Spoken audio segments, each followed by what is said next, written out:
Howdy, it's Jimerado, and this is July 2022, and we're at the Cumberland Gap. We're very specifically in Cumberland Gap, Tennessee, and as you can tell from that sign, we're in the Iron Furnace parking area, and this is a really quick, easy hike. If you have kids, or someone like me, this is a great hike to take. It takes, maybe 10 minutes to get to the Iron Furnace. We actually took our dogs with us on this particular day. It was kind of warm though, so we stopped at the furnace, then went back. We would do a little bit more of a hike the next day, and I'll put up another video about that. But that's the Iron Furnace. There was a big iron furnace business here from 1820 to 1880. By the way, there's some ants on a sign, and I like ants, so you get to watch that with me. You're welcome. But yeah, there was an iron furnace here.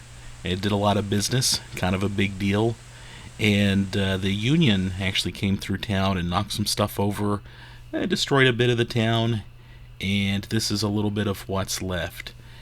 But this great furnace, and by the way, it is kind of gated off. You can't walk into it, but you can definitely look into it.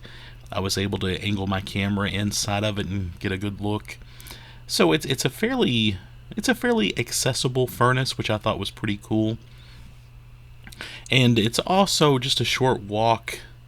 I mean, if you're in downtown Cumberland Gap, Tennessee, at the post office or Gap Creek Coffee, I mean, you could park there and walk over here and go see the furnace and be back at your car easily, I'd say, within an hour. And if you keep going on this trail, also, you'll eventually get to the three-state marker, Virginia, Tennessee, and Kentucky. But we did not do that on this day. We would do it the following day, and we would go a different trail.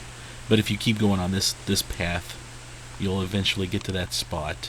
Also, Gap Cave or Cujo's Cavern, whatever you want to call it these days, is not too far from here.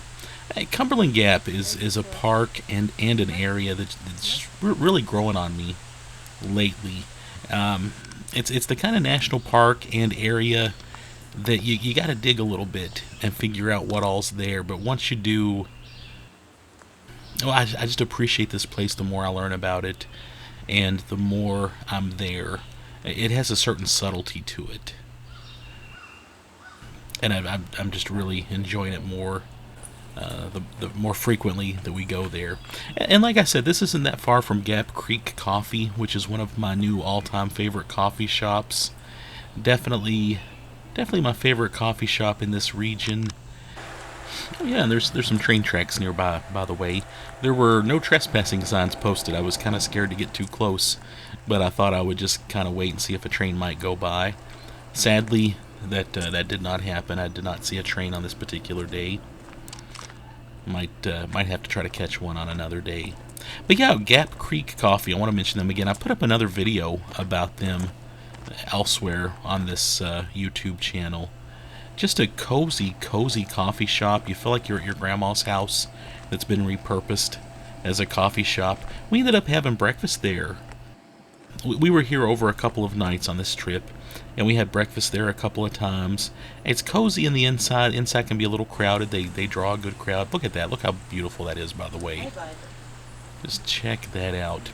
In fact, that was we were sitting on the porch of Gap Creek Coffee, and that was our view.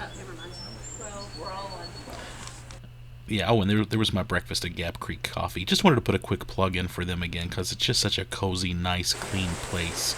And they've got that great creek that runs right beside it. As you can see there are some tables that you can sit at and enjoy that creek.